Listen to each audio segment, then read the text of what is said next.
ஓம் சாந்தி. 17/2/2024 சாக்கார முரளியின் சாரம். இனிமையான குழந்தைகளே, தூய்மையாவதற்காக ஒன்று நினைவின் பலம், இரண்டாவது தண்டனைகளின் விளைவு. ஒன்று, நினைவின் மூலமாக பலம் கிடைக்கும், ஆக நினைவு சக்தி யோக சக்தி. இரண்டாவது தண்டனைகளின் விளைவு. நீங்கள் நினைவின் பலத்தினால் தூய்மையாகி உயர்ந்த பதவியை அடைய வேண்டும். கேள்வி: தந்தை ஆன்மீக மருத்துவர் உங்களுக்கு எந்த ஒரு தைரியத்தை கொடுப்பதற்காக வந்துள்ளார்? தந்தை ஆன்மீக மருத்துவராக இருக்கிறார். அவர் உங்களுக்கு எத்தகைய ஒரு தைரியத்தை கொடுப்பதற்காக வந்துள்ளார்? பதில்: எவ்வாறு உலகிய மருத்துவர்கள் நோயாளிகளிடம் உங்களுடைய வியாதி குணமடைந்துவிடும் என்று தைரியம் அளிக்கின்றனரோ, அவ்வாறே ஆன்மீக மருத்துவரும் கூட, குழந்தைகளே, நீங்கள் மாயையின் வியாதியால் பீடிக்கப்பட்டுள்ளீர்கள், பயப்படாதீர்கள், மருத்துவர் மருந்து தருகின்றார். எனவே இந்த வியாதி அனைத்தும் குணமடைந்துவிடும். அதன் நினைவு அஞ்ஞானத்திலும் கூட நினைவு வராது என்று தைரியம் கூறுகிறார். வந்தாலும் கூட நீங்கள் சகித்து கொள்ள வேண்டும். கொஞ்சம் உழைப்பு செய்யுங்கள். உங்களுக்கு இப்போது சுகமான நாட்கள் வந்துவிட்டது. ஓம் சாந்தி. இந்த துக்கதாமம் முடியப் போகிறது என்பதை சங்கமீக குழந்தைகளாகிய நீங்கள் அறிந்துள்ளீர்கள். தந்தை தைரியமூட்டுகிறார்.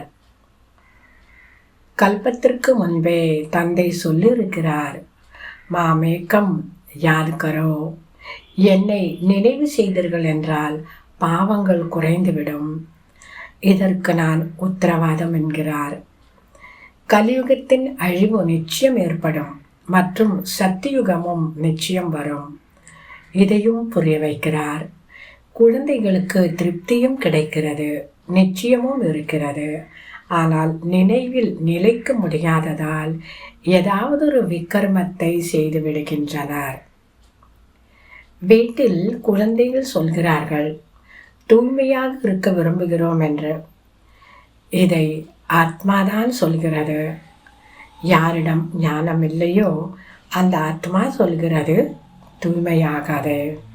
பிறகு அந்த வீட்டில் சண்டை ஏற்படுகிறது, எவ்வளவு உபத்திரவம் ஏற்படுகிறது. இப்பொழுது நீங்கள் தூய்மையாகிக் கொண்டுள்ளீர்கள். தூய்மையற்ற ஆத்மாக்களிடம் 5 விகாரங்களும் பல விதத்தில் இருக்கின்றன. சிலரிடம் விகாரத்தின் பழக்கம், சிலரிடம் கோபம் கொள்கின்ற பழக்கம், சிலரிடம் தொல்லை ஏற்படுத்தக்கூடிய பழக்கம், வேறு சிலரிடம் நஷ்டம் ஏற்படுத்தக்கூடிய பழக்கம் முதலானவை உள்ளன. சிலரிடம் விகாரத்தின் பழக்கம் இருப்பதால் விகாரம் கிடைக்காத காரணத்தினால் கோபம் உண்டாக்கி அதிகமாக அடிக்கவும் செய்கின்றனர். அப்போது தந்தை வந்து, ஏ ஆத்மாக்களே, குழந்தைகளே, பொறுமையாக இருங்கள், என்னை நினைவு செய்து கொண்டிருங்கள் மற்றும் தெய்வீக குணங்களை கடைபிடியுங்கள், இப்படி தைரியமாக இருங்கள் என்று பாபா குழந்தைகளுக்கு ஆறுதல் தருகிறார். ஆனால் தொழில் எதையும் செய்ய வேண்டாம் என்று சொல்வதில்லை. இராணுவத்தில் இருப்பவர்கள் போரிடச் செல்ல வேண்டியுள்ளது. அப்போது சிவ பாபாவின் நினைவில் இருங்கள் என்று கூறப்படுகிறது. பிற்காலத்தில் நிறைய பேர் வருவார்கள். வேறு எங்குதான் போக முடியும்? வேறெங்கு போவார்கள்? இது ஒரே ஒரு கடைதான் உள்ளது. கடைக்காரரிடம் பொருள் நன்றாக இருந்தால் விலையும் ஒரே விலையாகத்தான் இருக்கும். இது சிவ பாபாவினுடைய கடை. அவர் நிராகார். பிரம்மாவும் அவசியம் தேவை. நாம் தான் பிரம்மா குமார் குமாரி என சொல்கிறோம் இல்லையா? சிவகுமார் என சொல்வதில்லை தானே? பிராமணனும் அவசியம் தேவை. பிராமணன் ஆகாமல் எப்படி தேவதையாக ஆவீர்கள்? நல்லது, தாரணைக்கான முக்கிய சாரம். முதலாவது, தேவதைகளின் குணங்கள் என்னவோ அவற்றை தானும் கடைபிடிக்க வேண்டும்.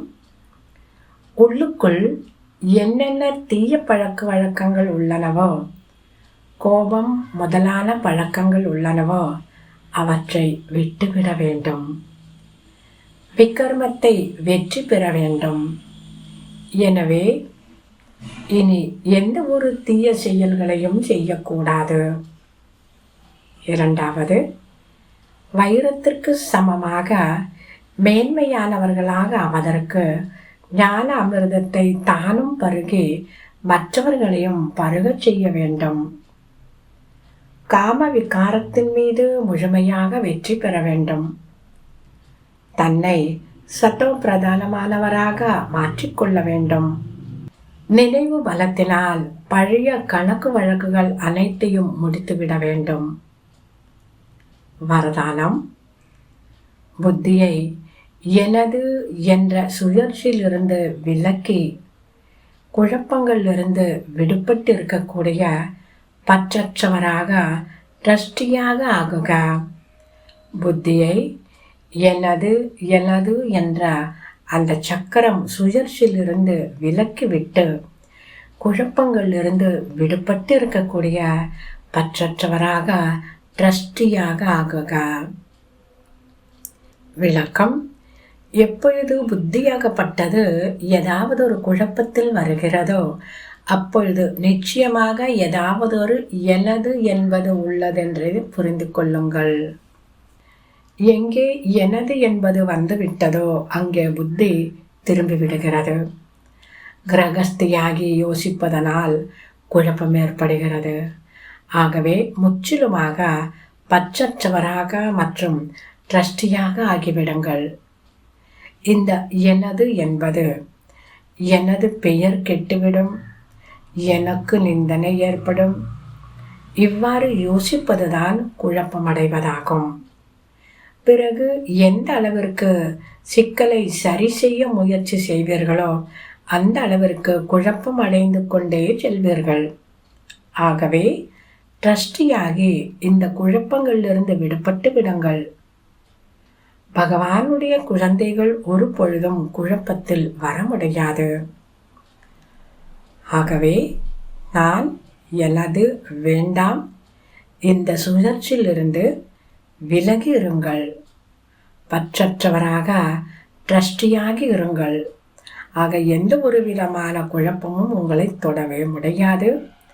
தன்னை நான் பகவானுடைய குழந்தை, ஈஸ்வரனுடைய குழந்தை என புரிந்து கொள்ளும் பொழுது அப்படிப்பட்ட குழந்தைகள் ஒரு பொழுதும் குழப்பத்தில் வரவே முடியாது. ஸ்லோகன். பெரிய தந்தையின் குழந்தைகள் ஆவீர்கள். ஆகவே உள்ளத்தை சிறியதாக்காதீர்கள். சிறிய விஷயங்களை பார்த்து பயப்படாதீர்கள். பாபா பெரிய தந்தை, பெரிய தந்தையினுடைய குழந்தைகள் ஆவீர்கள். ஆகவே உள்ளத்தை சிறியதாக்காதீர்கள். சிறிய விஷயங்களை பார்த்து பயப்படாதீர்கள். நல்லது. இனிமையிலும் இனிமையான 5000 வருடங்களாக காணாமற் போய் மீண்டும் கண்டெடுக்கப்பட்ட செல்ல குழந்தைகளுக்கு தாய் தந்தை பாப் தாதாவின் அன்பு நினைவுகள் மற்றும் காலை வணக்கம். ஆன்மீக குழந்தைகளுக்கு ஆன்மீக தந்தையின் நமஸ்காரம். ஆன்மீக தந்தைக்கு ஆன்மீக குழந்தைகளின் நமஸ்காரம். ஓம் சாந்தி.